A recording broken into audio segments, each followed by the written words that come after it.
अस्सलाम वालेकुम नाज़रीन, मैं हूं समी इब्राहिम और हफ़्ते की शाम है। आज थोड़ा सा जो हुकूमत ने मौलाना फजलुर रहमान से धरना रोकने के लिए जो मुज़ाकरात की कोशिशें की हैं, उस हवाले से एक कमेटी भी बनाई गई है। ज़रा ये हुकूमती इक़दामात पर आज बात करेंगे कि वो कितने दुरुस्त हैं और क्या इनमें कहीं कोई कमी तो नहीं है, क्या इसमें कहीं हमें इमैच्योरिटी तो नज़र नहीं आ रही। तो सबसे पहले बात करते हैं हम ये जो कमेटी बनाई गई है। कमेटी बनाई गई है वज़ीर दिफ़ा जनाब परवेज़ खटक की सरबराही में। 7 मेंबर ये कमेटी है और उसके जो मेंबरान हैं उसमें चेयरमैन सेनेट सादिक संजरानी और स्पीकर कौमी असम्बली जनाब असद कैसर को शामिल किया गया। बाकी भी उसमें परवेज़ इलाही साहब हैं, उसमें असद उमर साहब हैं, उसमें शफ़कत महमूद साहब हैं और लोग भी हैं। अब अगर हम इस पर नज़र डालें तो इसकी जो कंपोजिशन है ये आइनी लिहाज से जो ओहदों की तकसीम है वो कुछ हमें ये इसकी कंपोजिशन ठीक नज़र नहीं आती।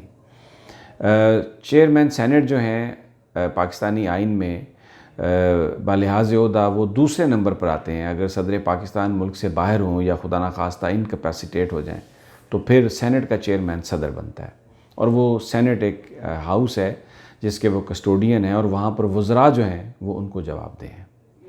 इसी तरह जो स्पीकर कौमी असम्बली हैं असद कैसर साहब, जो स्पीकर का ऑफ़िस है वो आइन में बालिहाज़ ओहदा तीसरा उसका नंबर है।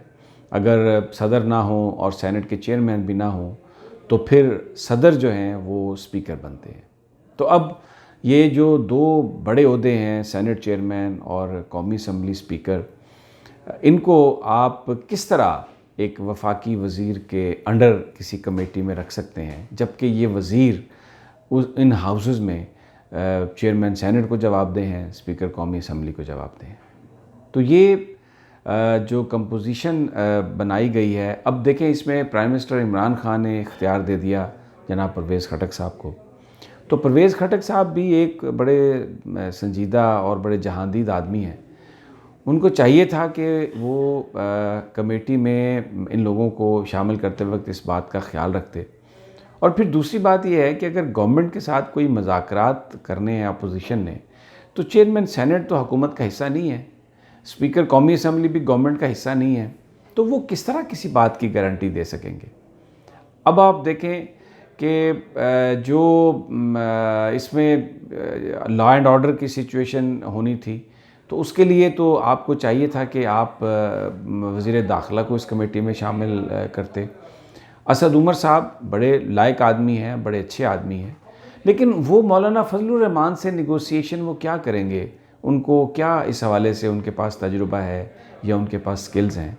परवेज़ इलाही साहब कमेटी में शामिल किए गए, लेकिन जो पहली मीटिंग है उसमें वो शामिल नहीं हुए। उसकी वजह ये है कि वो ये समझते हैं कि ये जो कंपोजिशन है कमेटी की, इससे जो मैसेज गया है वो इंतहाई गैर संजीदा मैसेज गया है।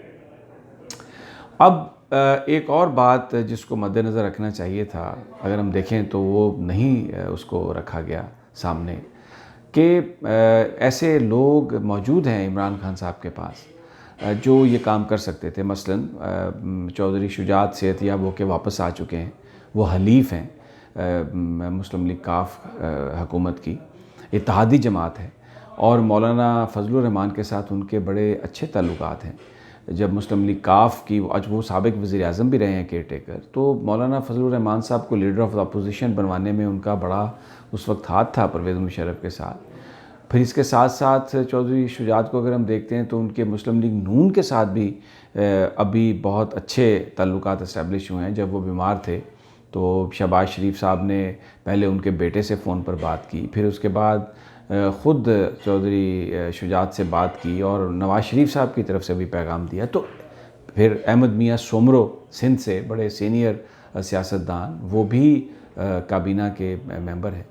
तो ऐसे लोगों की बहुत बड़ी तादाद मौजूद है इमरान खान साहब के पास, जो बड़े कदावर शख्सियात हैं, जिनको मुज़ाकरात का फ़न आता है, जो सियासी इत्तेहाद बनाने में और तोड़ने में जो हिस्सेदार रहे हैं और उनको सब पता है कि किस तरीके से बात करनी है, किस तरह से बात मनानी है। क्योंकि इस बात से कतई नज़र कि मौलाना इस वक्त क्या बात कर रहे हैं, उनके अंदर जो नेगोशिएशन स्किल्स हैं मौलाना के अंदर, या जो वो सियासी और डिप्लोमेटिक लैंग्वेज इस्तेमाल करते हैं, डेफिनेटली उनमें मौलाना को एक मलका हासिल है।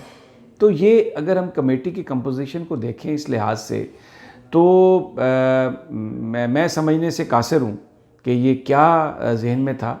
प्राइम मिनिस्टर साहब ने इसकी अप्रूवल भी दी होगी जब परवेज़ खटक साहब ने नाम तजवीज़ किए होंगे, तो मुझे लगता है कि उस वक्त इस पर इसको रिविज़िट करना चाहिए था।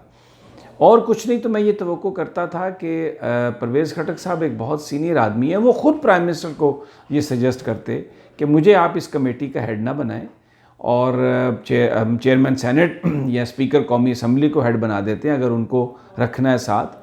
तो एक ये तासुर जाएगा कि वो हाउस के कस्टोडियंस हैं और जमहूरियत को बचाने की बात हो रही है, तो और इंडिपेंडेंट हैं, और ख़ास तौर पर सादक संजरानी साहब तो अपोजिशन के वोटों से मुंतखब हुए थे, तो वो अगर होंगे तो एक शायद दोनों जो पार्टीज़ हैं उनको ये एक यानी अपोजिशन और हुकूमत, उनको ये काबिल कबूल होता ये सेटअप। लेकिन बहरहाल ये नहीं हुआ, और इस वजह से लगता नहीं है कि ये जो मुज़ाकरात की जो कोशिश है, अगरचे हुकूमत ये कह रही है लेकिन ऐसा लग नहीं रहा कि ये किसी तरफ जाएगी। लेकिन दूसरी तरफ एक और सिचुएशन भी क्रिएट हो गई। मौलाना गफ़ूर हैदरी ने जो गुफ्तगू की है उसमें उन्होंने इस बात का इंदिया दिया है कि वो हुकूमत मुज़ाकरात करने में संजीदा नहीं। गोया वो कह रहे हैं कि अगर हुकूमत मुज़ाकरात करने में संजीदा है, कोई प्रपोज़ल लाए और जलती पर तेल ना फेंके, तो कुछ किसी सिमत बात जा सकती है।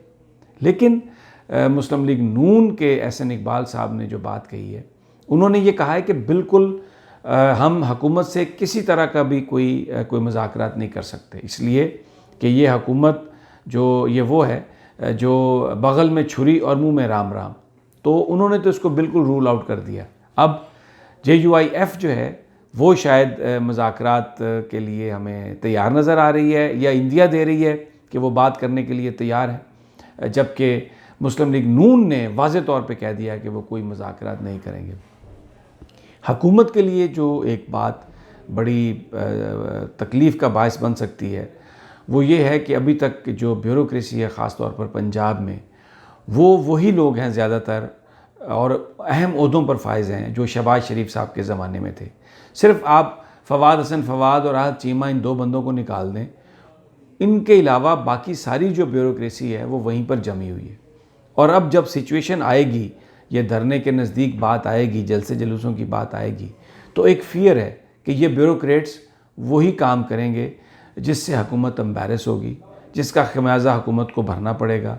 और अगर ये इसमें ऑलरेडी बहुत देर हो गई है, इन लोगों को तब्दील किया जाना चाहिए था और इनकी जगह वो लोग आने चाहिए थे जो मेरिट पर आते, क्योंकि शहबाज शरीफ साहब के 10 साला दौर में वहाँ पर तो उन्होंने जो कॉम्पिटेंट आदमी था और जो ऑनेस्ट आदमी था उसको तो लगने ही नहीं दिया था।